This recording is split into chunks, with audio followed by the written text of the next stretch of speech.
No, Yeah. we're ready. No, we're not. We got a minute left. Depends on which clock you look at. 40 seconds.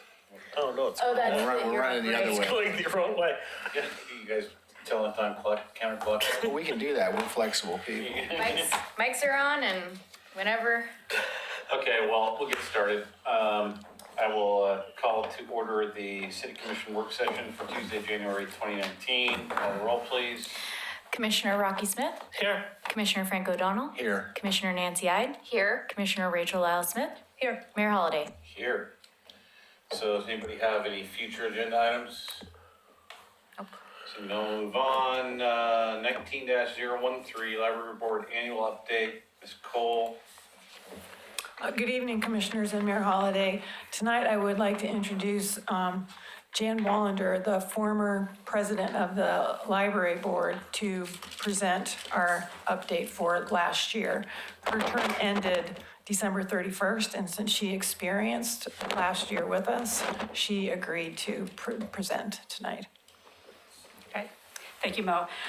So Mayor Holliday and fellow commissioners, thank you for the opportunity to present the work of the Library Board. Again, as Mo said, I'm Jan Wallander. I've just finished my first term, my term on the Library Board, but have been chair for the past 2 years.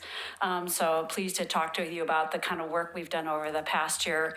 In addition, I've got several other board members here with me tonight. I'll just introduce them. Nick Dirkman, Scott Edwards, and Larry Osborne, and then Don Wright, who has just finished his second term on the board, so 8 years on the board, so he is also here. So I'm pleased to have all of them here today, this evening. The last year for the Library Board, we have really spent much of our time on the strategic plan, which I think you're going to have a presentation from Mo. And it's really been, most people don't find strategic plans all that exciting. I'm one of those people who do. And I think it was really a great time for the board to be doing strategic plan because we've kind of transitioned from that real big effort on the building. That's when I came on the board, was just before we started the building project. So we've really been through the process of doing the building, settling in, doing some changing, and now it's thinking about what next? What do we do with the library and the services that we want to have that really complement having this incredible new building with community support for that? So we spent much time working with Mo. We kind of reviewed the initial plans for the strategic plan, reviewed kind of her plans for community input, the stakeholder reports, our stakeholder groups. A couple of our members, two of our members represented us on the stakeholder meetings. We also evaluated and reviewed the plan at each step along the way, mission and vision, key goals and objectives. The board took responsibility for the guiding principles that you will see. And we just spent a lot of time on it and have felt very good, I think, about where the strategic plan will be coming from. It is an opportunity, I think, really to look forward in terms of the board, the library services here. And I hope that you will look favorably on the plan and approve it when it comes up to you for a vote. We also, as part of that process, spent time looking at the Oregon Library Association standards. These are standards put out by the professional group that really talk about what libraries should have from a librarian's perspective and how do we as a community stack up. We looked at our report to the State Library of Oregon and also to the Library District Association. All those really informed our process of the planning. I think as a library, we do well. We stack up well to fellow community libraries, but we have some places that we can still grow from and to better meet our community needs. Lastly, we also do spend every month kind of looking at library statistics, and we've spent a lot of time this year asking different questions about those statistics and how we can better understand. And so Mo has changed, I think, several of the things that we're watching. I think it's, again, been exciting to see, and hopefully you've seen the statistics that show from 2017, from the previous fiscal year to the last fiscal year, we've had an increase in library participants of 100,000 people and 100,000 more items being circulated. It's an incredible testament to the library staff who have really added that much more with pretty much the same level of staffing. And so it's been quite an effort. We've also been appreciative of our community partners, the Library Foundation and the Oregon City Friends of of the library who have added to the collection. And one of the measures we watch is what happens with the kind of holds, how many go out, how many come in. And we've really seen that change where we are sending more out and less coming in, which means our collection has grown and more libraries are looking for our books. And that's an exciting time, and we really appreciate those supports to those partners. So the library board will continue to support the library by doing the advice that we give, reviewing with Mo kind of plans for the future, trying to represent residents and citizens the best we can. We are always looking for new library board members. We have 2 new that you appointed last week. We still have 1 vacancy to represent the out of Oregon City residents. So if you know anybody who wants to be on the library board, we're looking for another candidate. We believe that we are in place to support the library, advocate for the library. We also represent the library on other groups. One of us, Nick Dirkman represents us on the Library District Advisory Committee. Ken Hall represents us on the Oregon City Friends of the Library, and I in the past have represented us in the Library Foundation. So that ensures that we have a good, close working relationship with our community partners. Doesn't always happen in every community, and so we're fortunate to have that strong support within our community. So we thank you for your time and your continue to support the library. We are also aware that to really grow where we hope the library will go, we'll probably take some additional resources. And I know that's a big issue for you and put on your plate, but I want to say that we will be advocating for additional resources and staffing to better meet the needs of the community. I can take questions, or I can let Mo continue with her plan for the strategic plan, and then we can take questions at the end. I think if that makes sense. Let's take questions at the end. Mo? Great. Okay, so as Jan said, it was a great time for us to look at our existing strategic plan and redo it, especially since it was ending in 2018, which was, the timing was just perfect. And we wanted to be sure that we were doing with the library resources what the community wanted. You know, the community survey that we recently did showed that 82% of our population is very satisfied, and we want to keep that and grow it. So we wanted to reflect the community. So I sent you the full strategic plan plus a 2-page report, and tonight I'm going to go through that word by word. No, I'm just kidding. I thought what we do is just do a really brief overview, and then you could ask any questions about it very specifically or high level or whatever, but it's a long plan and we don't need to go through the whole thing. So, let's see here. How does this work, Katie? Yep, should be right, left. All right. So I did want to highlight our vision, our mission, our values, and then the guiding principles are next. The way we worked this rewrite, the staff worked on the vision, the stakeholders worked on the mission, and the values did not change, and the guiding principles had existed before and were reworked by the library board, which is, they had come up with that before too. So I'm not going to read this word for word. We promote literacy and learning, celebrate all those good things in life. And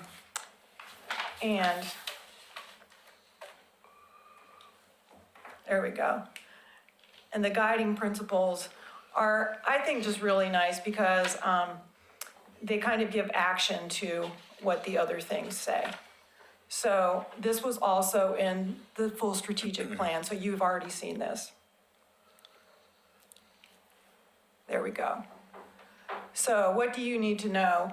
The main objectives in the strategic plan are to continue what we've already been doing for years and years, or started doing in the new library, and expand on them. So we will continue to focus on literacy and lifelong learning, and especially literacy for youth and young readers. That really is a huge niche for libraries. When you think about it, the under first grade or under kindergarten, there is no public institution in the United States that focuses on them, and it's really the role of the library to produce young readers and get them ready for school.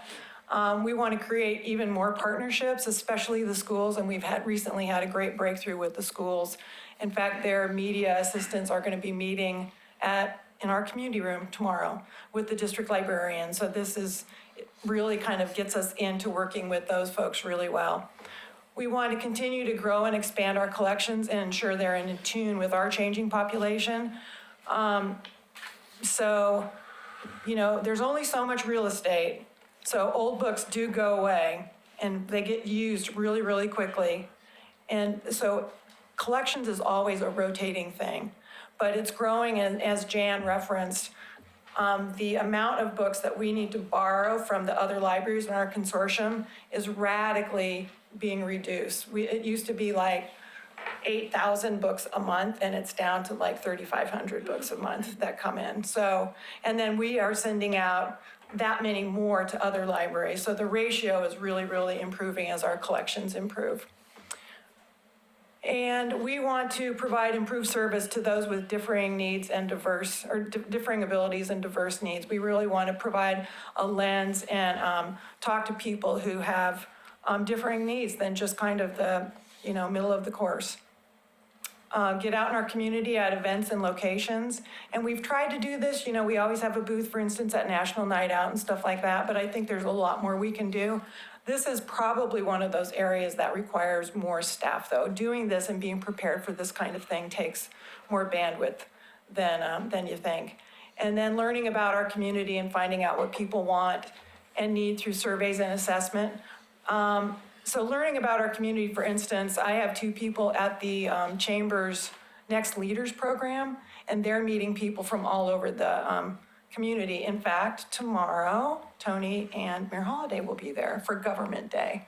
So this all helps make those connections and figure out how to better serve all parts of our service area. So one of the big things that, you know, when we decided to build here at this site, unfortunately, it's very, very far west in our service area, which goes way out into the country. And one of the things we need to figure out is how to bring services, or at least like have drop boxes or something, to other parts of our community, just to make it easier for people to access library resources. I mean, a lot of things are digital, but a lot of things aren't. You know, people still like books and they still check out DVDs and stuff. So would it be drop boxes? Would it be, I saw a really great idea. What are those things that go on railroad cars? Somebody turned one of those into like a little branch out in the country somewhere, you know, which is a great idea. Container? Yeah, a shipping container. You know how those get remodeled Sure, into things yeah. now? Yeah, they turned one of those into like a little library. And if just somebody's just coming in and picking up holds and dropping off things, you don't need very much space. I always thought like a countertop inside of former Hagen's or something would be so perfect to be open from 4 to 7 as people are zooming by on 213 would be a really great service. So these are the kinds of things that we think about for developing other, you know, parts of our community and get our services out there. You know, Carl Yes. Kaufman, former owner of Kaufman Excavation, Yeah, now has a company down in the industrial zone down there across the street from Kaufman Excavation that builds those Really? shipping container kinds of homes and Wow. offices. very cool. Well, there you go. So we've got a local in. That would be pretty interesting to investigate. And then why do you specifically, the commission needs to know all this? Well, this was created with the input from many people. And so not only does it reflect what library standards, like Jan was talking about, we have standards that are produced by the Public Library Division of the Oregon Library Association, but it also reflects what citizens have told us they want. And we, library staff, are working very, very hard to make all of this possible and provide the best possible service all the time. It is busy over there and we love it, but we are go, go, go. And just as Jan mentioned, probably more staff will be required to achieve some of these goals. But I mean, that's not going to stop us from working ahead on these goals, and we already have started, and you'll get that update probably at the retreat. I can tell you more about that. And what am I asking of you guys? Well, keep calm and read on. Katie, I had to do that because of you. That's right. I just would like you to give me as much feedback as you have at this time or any time, and then give your stamp of approval on the strategic plan at the February 6th meeting. Is that when it is?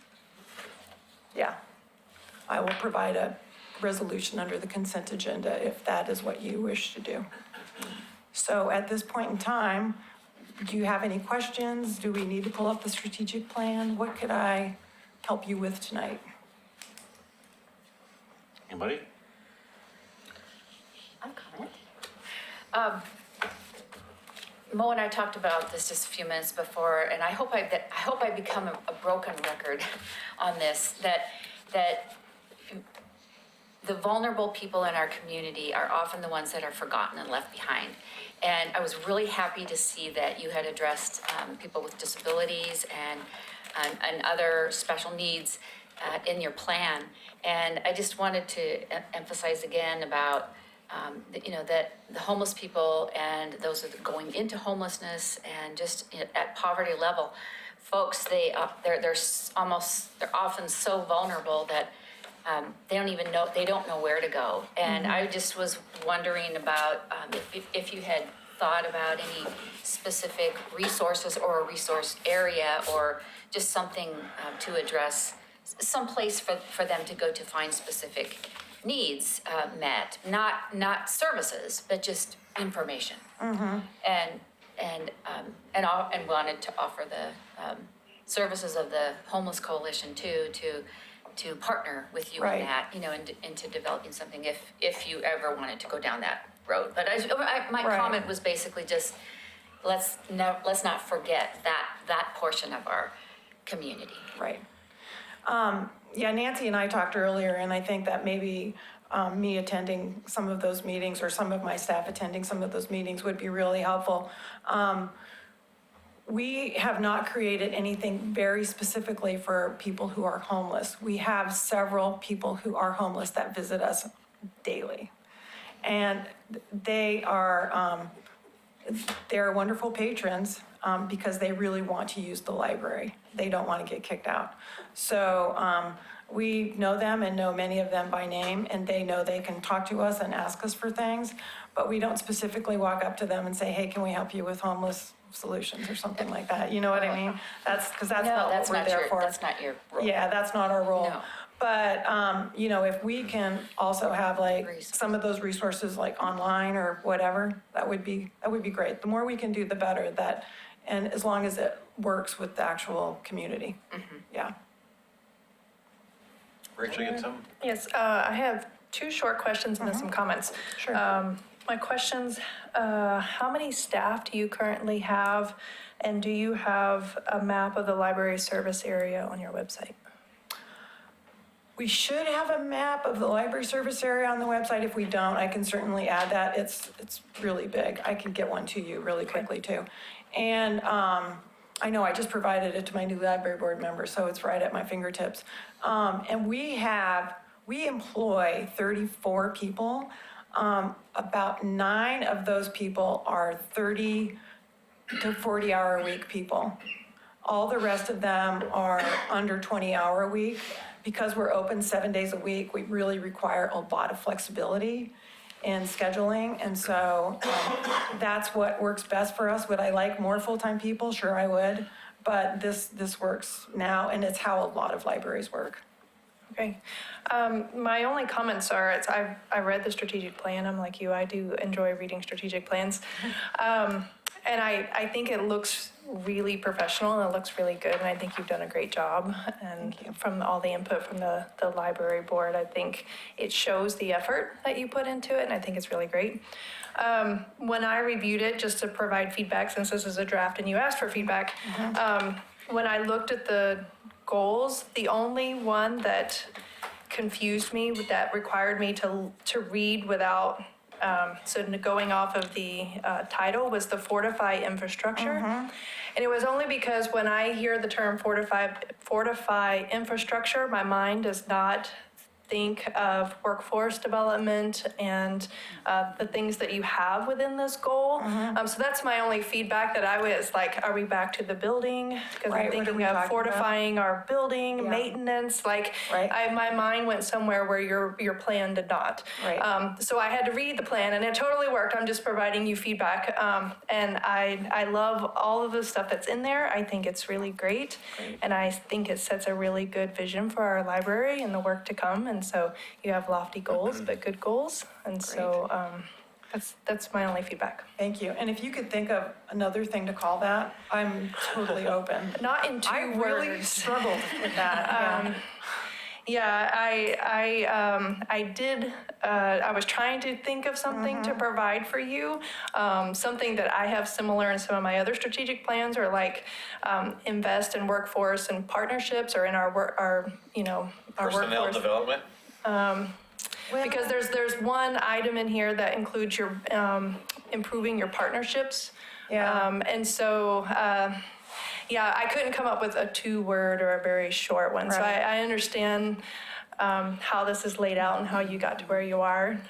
So yeah, that one's Right. a tough one, but. Okay, thanks.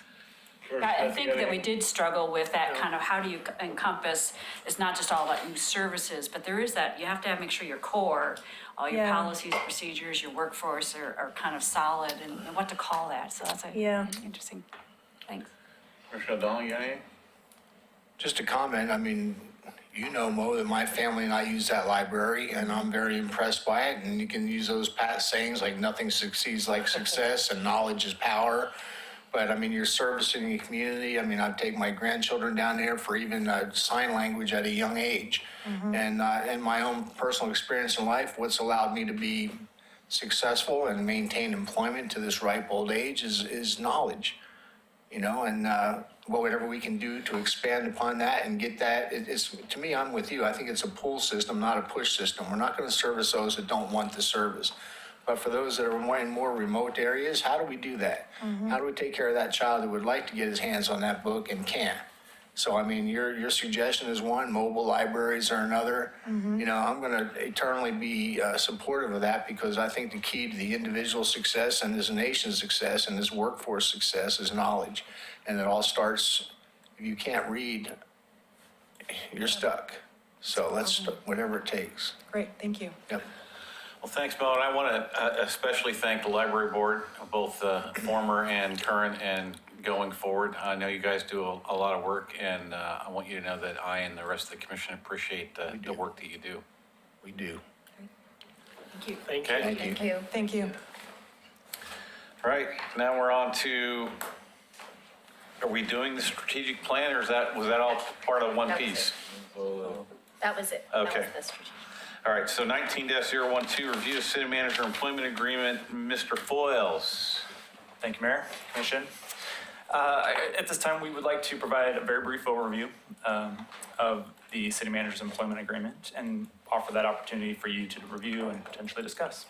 And we're here because of Section 21, which tells us in January of any year when newly elected city commissioners take office, the city commission will receive a briefing on the terms and conditions fixed by the agreement. Following that brief, the commission may ratify the terms of the agreement, or they may enter into conversations or negotiations at that time. So the purpose of that section is to afford any new city commissioner the opportunity to review, become familiar with, and agree as a group on that agreement. We included a copy of the city manager's agreement in your packet, so I don't want to walk through it at all, but I will offer a quick overview of a couple key items. First, the agreement was entered and executed February of 2016, and once renewed January 4th, 2017. This is the first time, as I understand, that we've had new commissioners, so it's the first time we're offering this opportunity. And also in Section 1, the term of the agreement was originally set with a 3-year term, February 2016 through March of 2019. And it states following 2017, the term of the agreement is to be automatically extended 1 year each January 31st, unless written notice is provided. And the other piece of that is you have until January 20th to kind of offer that notice. So that's kind of why we're here. We're in that window now. And it's designed to maintain a 2-year term looking forward. So as I understand it, if renewed, this next meeting, January 22nd, the contract would be extended through March 31st of 2021.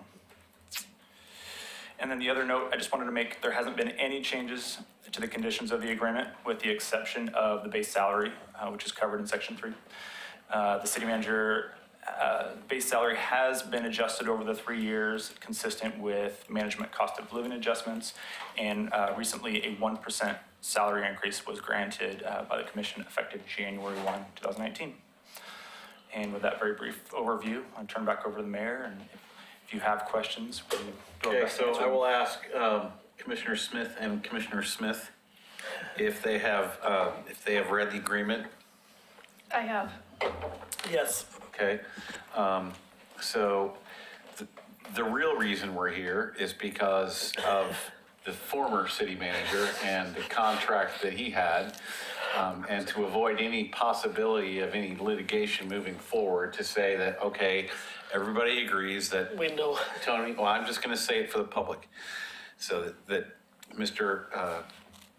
Conkle is performing up to speed and doing all those things. Does anybody have any interest in suggesting that maybe we search for a new city manager at this point? No? No. Okay, so then I would, unless somebody has something to say, do you have something to say? Then I would hear a motion to ratify the contract. We'll bring it back next week. No.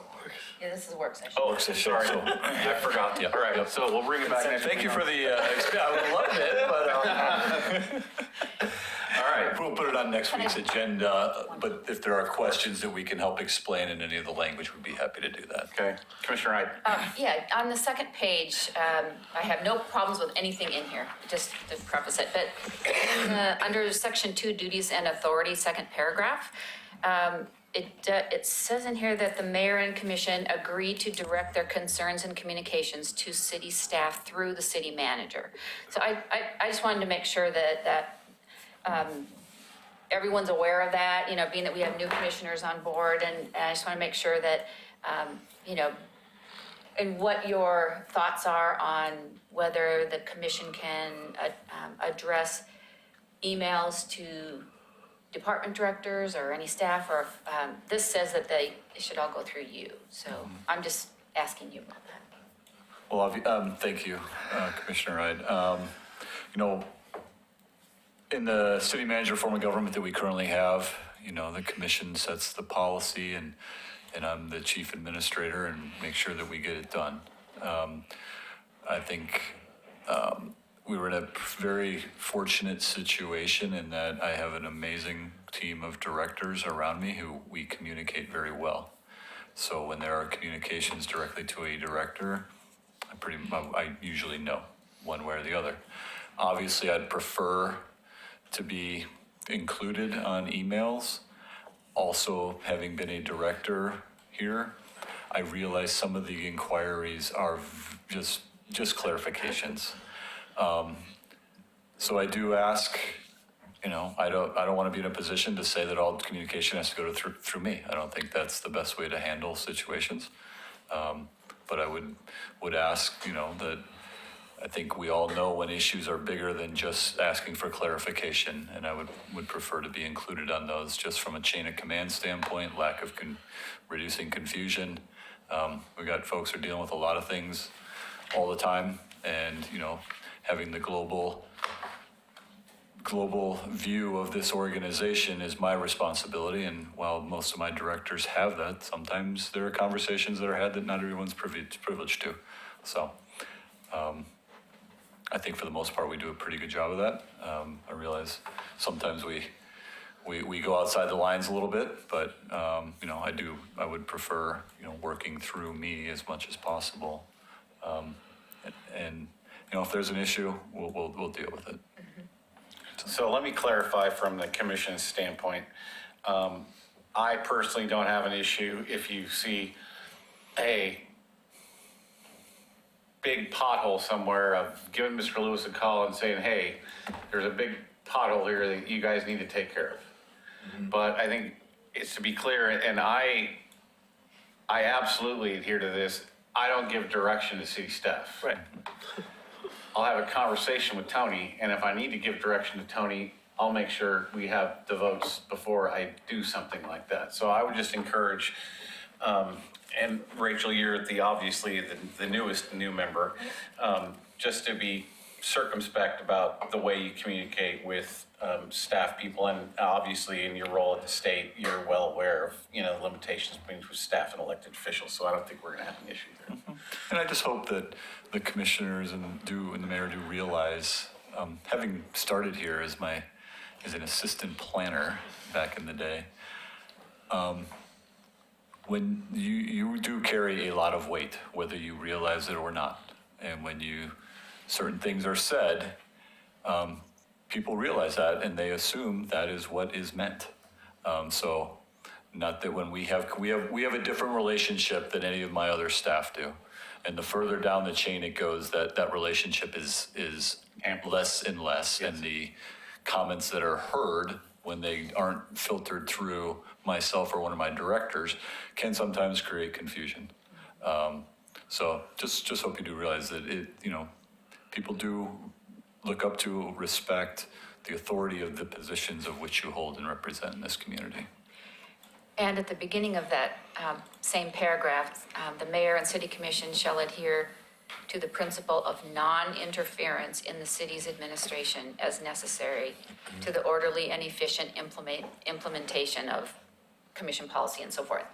And I just think it's good to be reminded of that sometimes we can get lazy and forget some things, and I just wanted to point that out, and that's all I have to say. Okay. Moving on, 19-014, adjustments. Commissioner O'Donnell, do you have something? No, I mean, my personal experience, I understand the workings of the commission. Even in my rookie year, I understood that it takes a vote of the majority to give instruction. I've communicated directly on times when there are exigent circumstances, like when Chapin Park turned into an attractive nuisance lake. And I was worried about somebody drowning over there, or if I had a mold trap that I thought might take a child's hand. But those are communications that can be accomplished by a call to you, or I'm sure they're not giving direction, they're just making aware of a situation that needs to be immediately resolved. And it's certainly in an email form, that's what CC is for. I'm a big, I respect the chain of command and authority, and I don't want anybody getting blindsided, as I don't want to be blindsided in my business affairs. It's not a difficult thing to do. So we're good. Okay, now moving on to 19-014, adjustments to City Commission Policy 1-15, electronic messaging. Ms. Riggs? Thank you, Mayor and Commissioners. Before you tonight, we brought Commission Policy 1-15, which is the electronic messaging policy for the Commission. And staff has suggested several changes.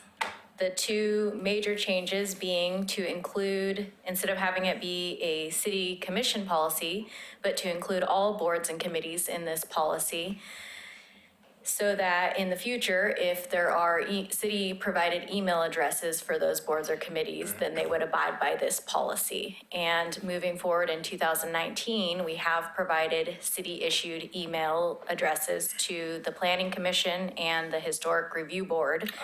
Since they are, this is a first time, and since they are quasi-judicial boards or committees, then it's easier when we've had several LUBA cases, and it's a lot easier for doing discovery and public records requests and that sort of thing when we have control over those records. Mm-hmm.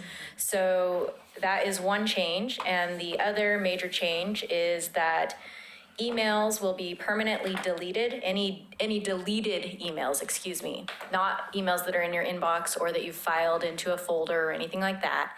Any emails that you have deleted will be permanently deleted after a 90-day period from the date you originally received it.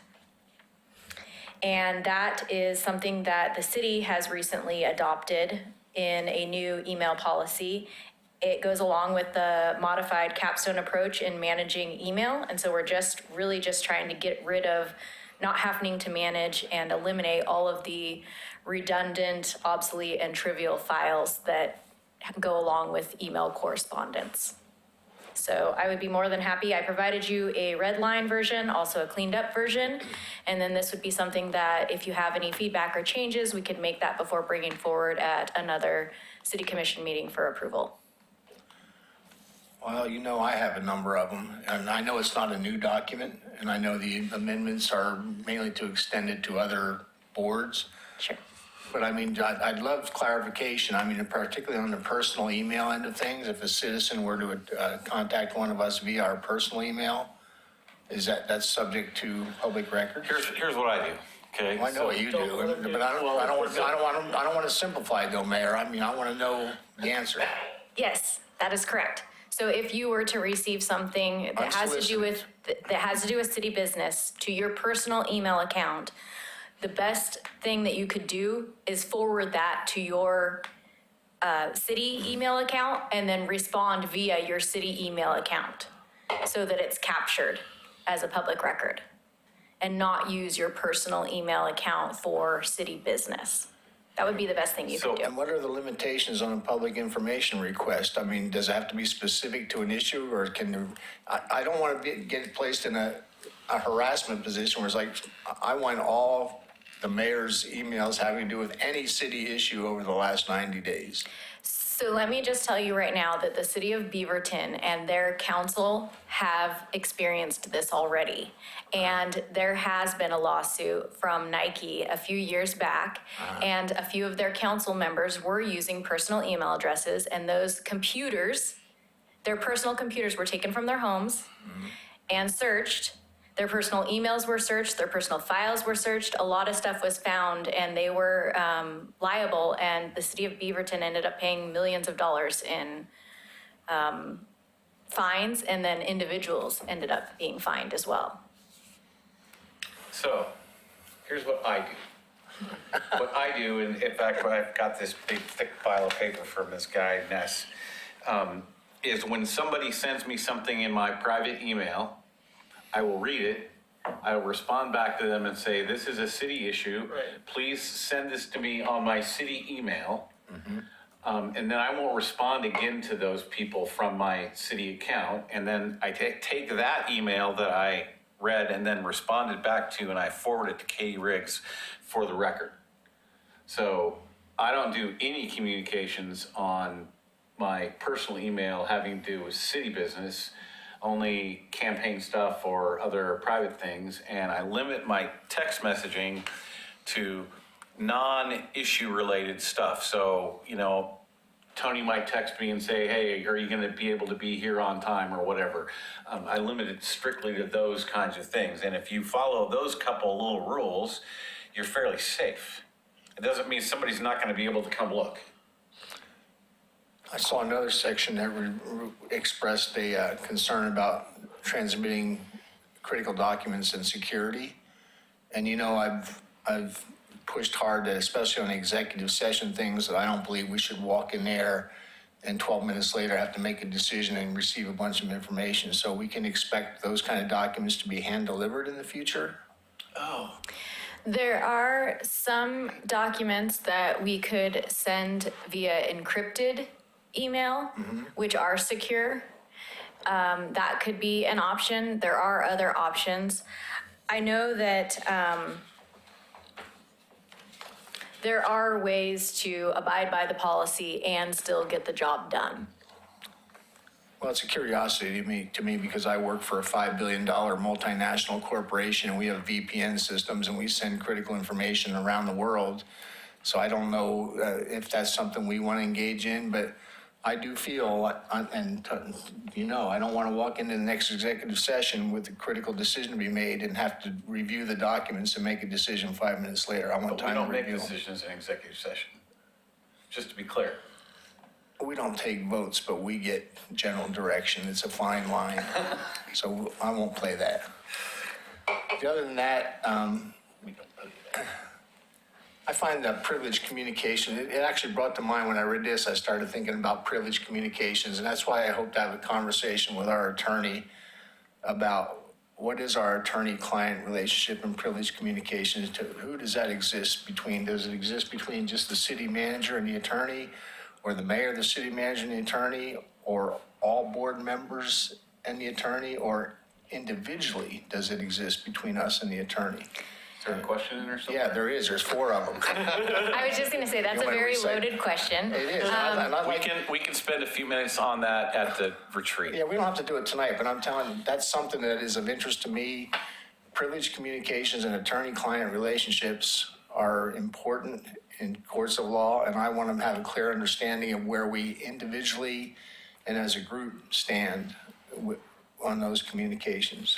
Well, I guess some of my questions would be, first of all, off the top of my head, I cannot think of a time where you individually should be communicating directly with our attorney back and forth.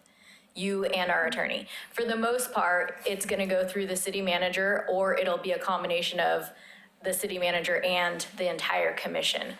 As an individual, you would probably be communicating with the city manager, and then he might loop in the city attorney, but not just individually you and the city attorney. I can't see a time that would happen. But as a group, if you are communicating with the city attorney, most of the time that's attorney-client privilege. And usually they will tell you, or you will tell them, or whatever, when the correspondence is happening. We can have Bill review the Yeah. video If you tonight would, and I'm really unwind looking your into it tonight. questions, and then probably, we can probably bring it back at the next meeting even and answer a lot of those questions.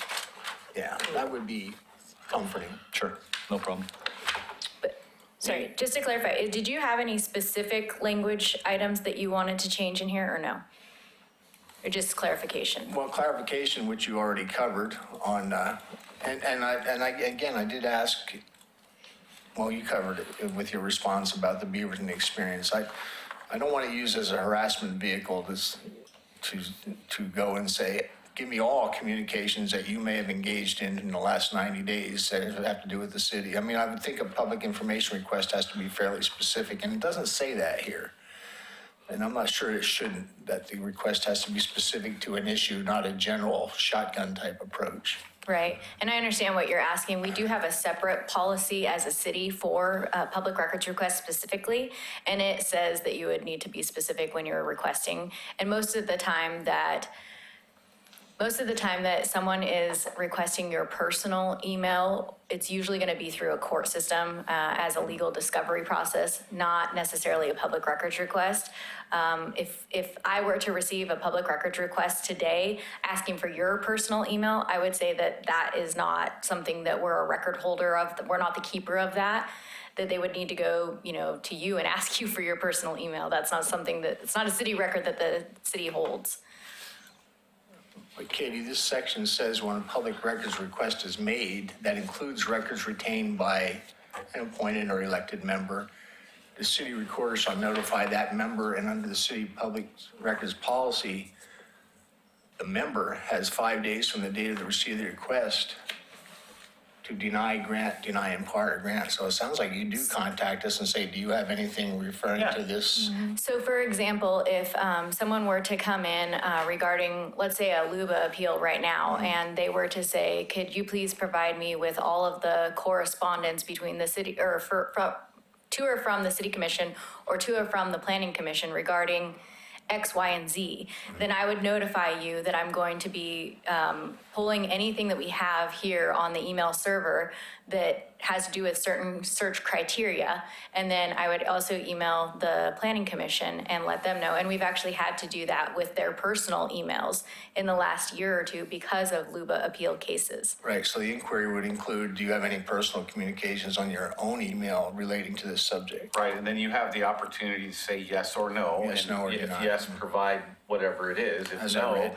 then they can't come looking for your emails until it gets down to an actual discovery request. Correct. Did Hillary Clinton get a copy of this memo? Okay, Frank, we're done with this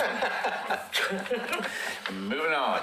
Did anyone else have any questions? Oh, Rachel, you had something? Yeah. Yes, well, as a chief information officer, you had to know I was going to have comments on this, this policy. So in the very first paragraph, you started by adding the word appointed.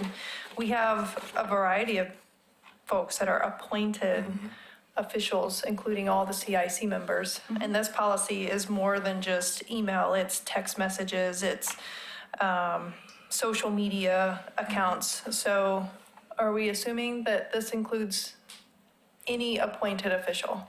Yes, and most of the time, it says city, anytime they're doing city business, and anytime, at least in the email section, it says for city-issued email addresses. Yes, but you also have language in here that includes social media accounts, including, so that is in addition to email. So if CIC members are using their personal email accounts to conduct city business, that would be a public record that we would need to obtain. Sure, I'm not worried about public records requests. I'm well-versed on the public records request laws. I'm saying where this policy applies. So you're saying this applies to anybody that's been appointed, including CIC, any member that's been appointed. That's what I'm saying, Transportation yes. Advisory Committee. Right. Yes. Library Board. Yeah, I want to make sure we're all clear on that and that we're all on the same page, and that was the intent. Because members after that isn't defined as to who a member is. Right. It would be great if there was a definition Yes. of who a member is. Agreed. I have some text edits on the first page in the bullets below, but these are kind of technical details and from an IT perspective as far as how things are worded there on internet service providers. And I'd be happy to provide that to you Offline? offline. Maybe after. Then on page 2, in the bullet that starts talking about public records requests, the very last 2 sentences say that it is the responsibility of each member to acquire appropriate training and retention of electronic messages. And that your office, Katie, would provide assistance. I have a little heartburn over that just because I feel like you've now widened the scope of who all needs to be versed on public records requests, not just those of us who are up here. And so, I mean, my personal opinion, I really would prefer for that language to say that the city will provide records retention training to members expected to abide by this policy. Because public records law is not an easy thing to figure out. There's lots of rules. I don't know what your retention policy is, and I know this says you should ask, but I just have a little heartburn saying that it's the responsibility is on them to figure it out or to ask you, all the possible questions that they should know about records retention. So that's just something I would like to ask you to consider. I concur with that comment, and I had the same comment. I think the onus falls on the city to provide the appropriate training. Okay, There is a boards and commission manual that is given to all newly appointed people, so, and that information is in that manual, just FYI on that. But my comment was on, it's my understanding that the email addresses were being given to planning commission and HRB because they make decisions, correct? So I'm just wondering about the 2 citizen members of the Urban Renewal Commission too, because the Urban Renewal is the same, they're separate from the City Commission and they make their own decisions as well. So I was just wondering about those 2 citizen members as well, in addition. very good point. We will look at providing them an email address as well. And just to clarify a couple things, the manuals, the boards and committee manuals are no longer handed out. They're available on our website and they're available right now. So anyone could go there and view the manual. And it actually has a specific lesson on public records requests and public records. And then because of this policy, I actually plan on attending one meeting of all of our boards and committees to do a little brief update on, number 1, email and public records laws and that sort of thing. So that doesn't happen every year. So those members who would be new, I would have to rely on the manual unless that's something that I could staff every year. It might be something in the future that I'll need to look at adding to my strategic plan or, time as it allows, but I'd be more than happy to do that. And then we always have time. There's always staff members for those boards and committees that could ask for me to come and give a presentation as needed throughout the year to anybody who has a question. Maybe as a starting point, just a link, an email from you with a link to that specific section that we can read. That's an excellent starting point. Sure, absolutely. Commissioner Hyde?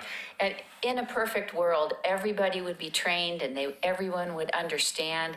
The most that we can ask of staff is that we have the information available and do the best that we can to make sure that information is given to all appointed officials. So it would seem to me, I know I've done this about 100 times in my career, that when you join a new company, they give you an employee manual, you're expected to read the employee manual, and there's a page in the back where you sign and say, I've read and reviewed this stuff. And I think for, especially the Planning Commission, HRB, Urban Renewal, and the City Commission, that might not be a bad thing to do just as a way to back up the city should there ever be a situation. You say, well, we gave them the information, they said they read and understood the information, so just protects the city a little bit. If I may, that was one of my other comments that sorry, I didn't flip to page 3. I had comments on there. I was questioning, there's nothing in here about penalties or repercussions of not following the policy. Maybe there aren't any, maybe there's no teeth to this policy, but I don't know. I mean, Oh, there's teeth. Apparently there are. I think Provides there legal are, but defense. there's, it would be good to have something that says, that action could be taken if members do not abide by this policy after they've signed that they've read it. I don't know. It's missing some teeth. And then the other thing I would say, in the red text that was added at the very end, you talk specifically about it's kind of a best practice bullet as far as checking your email twice a week. Maybe a note about, I check my email about 5 times a day. If not more. About public comments, just because, I think it's really important that public comments get routed to you. And so people may easily get something in their personal email box or something like that that says, here, I'm giving comments that I want you to consider. And those are really important to get in the record. And so I thought they may be worthy enough to rise to their own comment, sentence, or bullet point in the record for all of our land use planning stuff. And Definitely. Yeah. Thank you. Great point. Commissioner Hyde, you have something else? Okay, then we're done with that discussion. City Manager, you have anything? I have an update from Mr. John Lewis. Well, the screen's not coming out, that's a good sign. Take a lesson from Mo here. how to do down. that. I was just going to congratulate you on your first work session. Went pretty fast, almost 40 minutes. And I'll slow that way down for you. We have a disabled screen function up here, so get ready. I can throw axes to you. Speaking of slowing down, a good lead into this topic, which is the 99E Tunnel Illumination Project. I put a little flyer on your, actually, you've got this slide presentation. I forgot, we just put this together. But this was something MoDOT handed out yesterday at the CIC meeting. So I'm just going to go through it real quickly. And I got a couple of slides that I don't think they did show. So this is the Tunnel Illumination Project, which is on 99E. As you move beyond Main Street and head south towards Canby, that tunnel is the tunnel we're talking about. Really, they're doing 2 major things and one kind of less major thing, but it impacts Oregon City.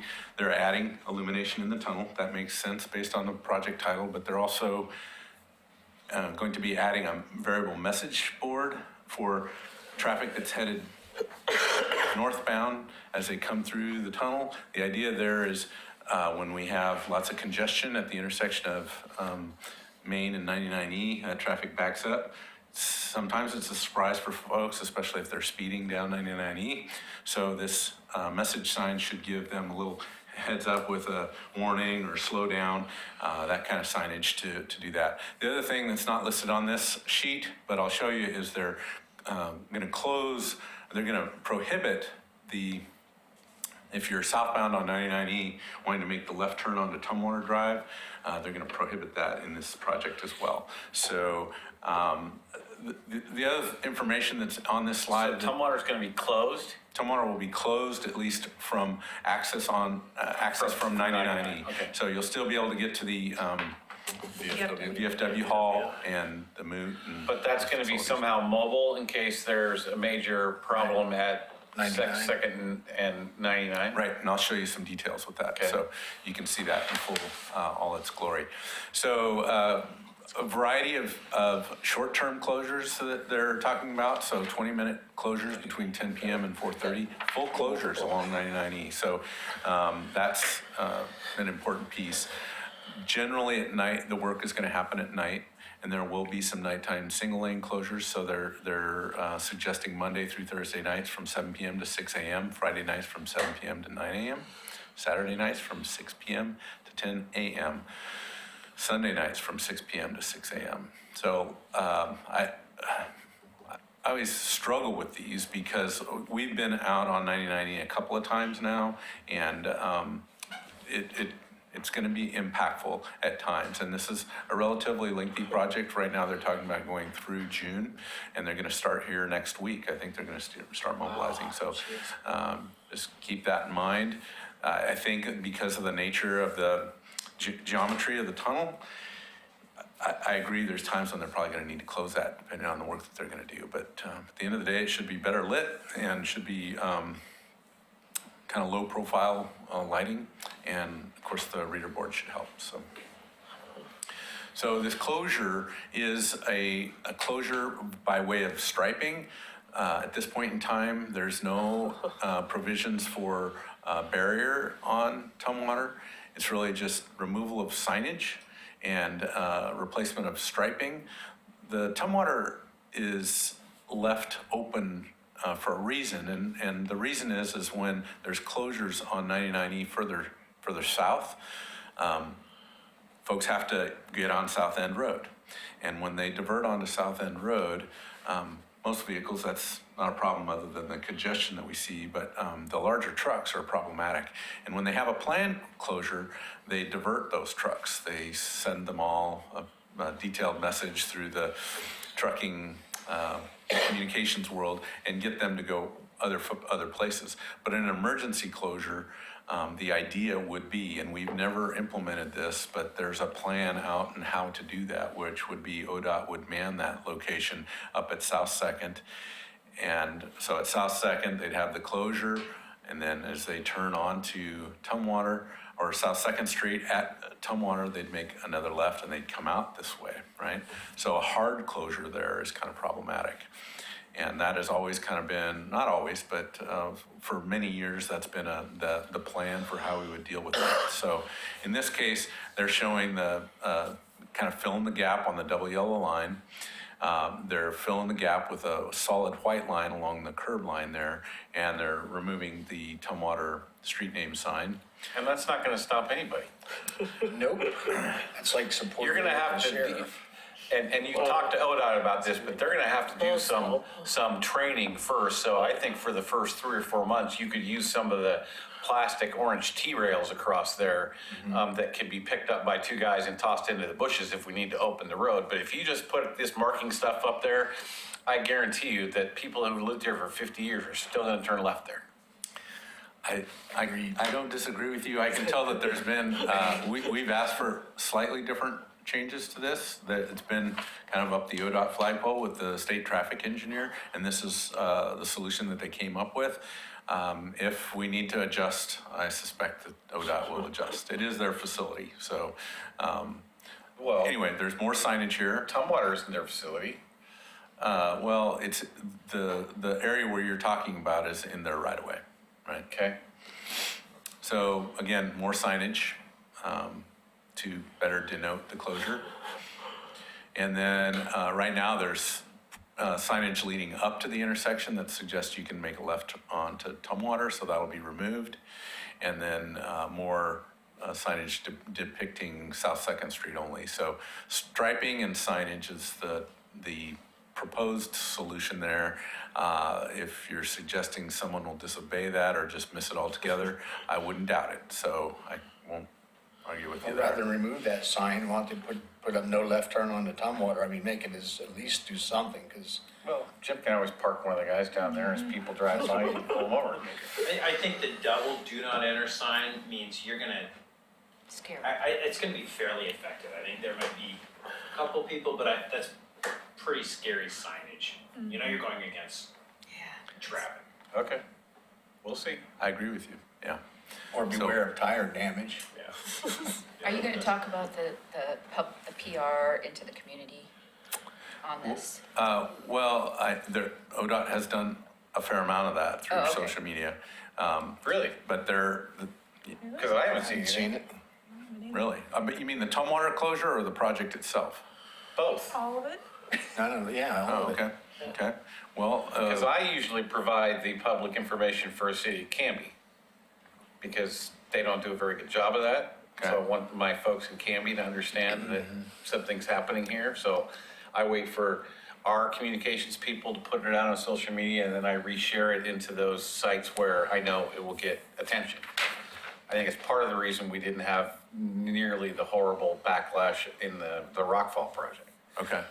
Well, yeah, I guess I don't monitor Oregon City's social media, so I may be wrong there, but they do have a website, and Kate Jackson's usually been pretty on top of their public information, so we'll reach out to them tomorrow and just make sure that they're getting that word out. Well, and then make sure that our communications people are putting it out on social media so that the rest of us can share it to different places. Okay, That's how it's the combination of sharing and liking that gets more reach in the social media world. yeah. They also do on these, they provide some overtime money for us to have officers down there, just kind of calming and making sure that everything's going as planned throughout the project, and that's happening on this one as well. Yeah, I think the first thing they bring out is the reader boards, so those will come out next week. Okay. But we will pursue that social media update. And with that, Questions? Okay, thank you. that's all that I Is that have it? for tonight. Anything else for the good of the order? We're adjourned.